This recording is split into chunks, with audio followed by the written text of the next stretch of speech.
For the very first time in my life, I was playing on real playground equipment, and I thought I was normal. I was having the best time of my life when it suddenly came to an end, and the teacher invited me into the classroom for the very first time. There, she gave me a pencil and paper test. She gave me directions. I paid no attention to a single word she said. Because you see, I wanted to go back outside and play. So, I just randomly marked my paper. Ladies and gentlemen, the consequence of that very significant act of a 5-year-old child left me with the diagnosis of educably retarded. For the next 10 years of my life, I was called Gary Retardo. I was ridiculed. I was made the butt of every joke by students and far too often teachers.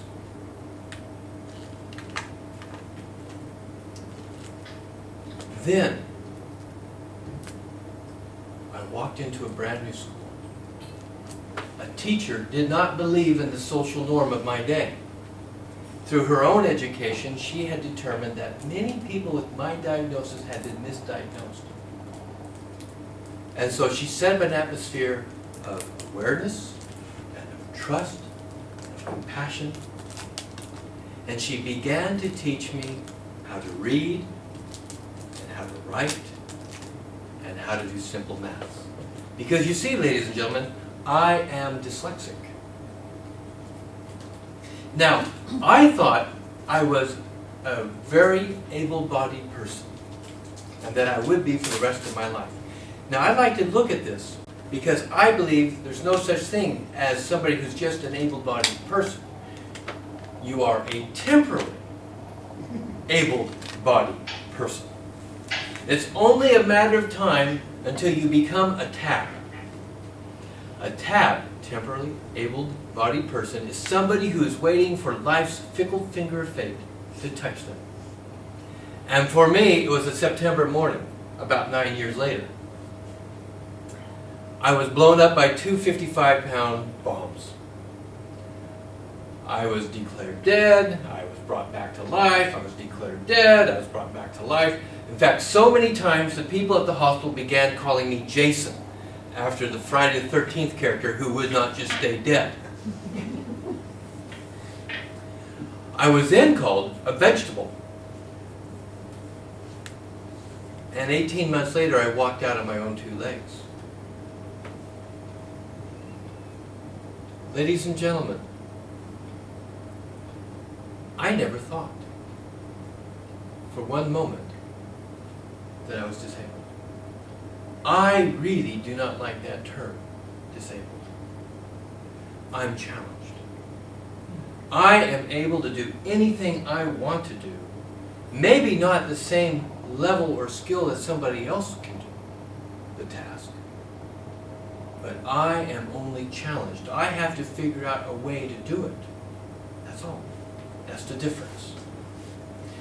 You know, there's 2 models in our society that determine how people are challenged. One of those models is the medical model. The medical model says you have something that we can give a name to. We give it a diagnosis, we give it a remedy, and then we tell you how you cope. Following my injuries from being blown up, I had spinal damage. I had problems with my bowels. I had to go through a long-term bowel retraining program. Later, I got a job working for county government. And you know, my bowels were trained to work with my break schedule. 9:45 break, 9:50 squat, 9:51 like clockwork, evacuate, you know, back to my desk at 10 o'clock. Like clockwork every day. I was offered a promotion. I was excited, ecstatic. An opportunity for me to grow, an opportunity for me to have professional development, an opportunity for me to actually exercise some leadership ability. My first day on the job, I sat down with my manager and he said, I've decided that with the beginning of this position and you taking over, your break times will now start at 10:15. I explained to him my need for bowel retraining. I would need at least 45 days to be able to make the adjustment back in those days. And my manager just said to me, if you can't do the job as I've specified beginning today, I will go with my number 2 choice. What an interesting term, number 2. That was what the whole issue was about. I gave up my job on the very same day that I received it. Because I couldn't make the adjustment. And I had to find a new job because I'd already retrained the guy who took my old position. The American Disabilities Act came into being 2 years later. Following the establishment of that act, my supervisor and I would never have had that conversation. The bowel retraining would have just been accepted as a matter of course. Now there's a second model we utilize. It's called the social model. The social model says we need to get society to understand that through compassion and awareness, that we help people make adjustments so that we get the most benefit from every participant in our society. And that is the model that is utilized in the Disabilities Discrimination Act of 2005 in the United Kingdom. That's the model that they look at and they view. Of course we have to have the medical model, because the medical model is part of the process of determining where people fit in, oftentimes. But the social model is a model that says include. We include everybody. Now, we know what an apparent disability is, ladies and gentlemen. The apparent disability is the person walking with the white cane, or walking with the guide dog, or is in a wheelchair. That is apparent. But what we don't see are the hidden disabilities that are out there. Now, I don't have an exhaustive list of hidden disabilities, but let me just give you a few that might just pop into your mind. Asthma, arthritis, epilepsy, diabetes. Let's go with some mental issues. Let's say depression, Asperger's syndrome, communicative disorders, dyslexia, dyspraxia. The list just goes on and on and on. It would be really helpful if people would be walking along and they'd have a little light flashing on top of their head. You know, the blue ones were for the epileptics, you know, the red ones were for the hypertensive.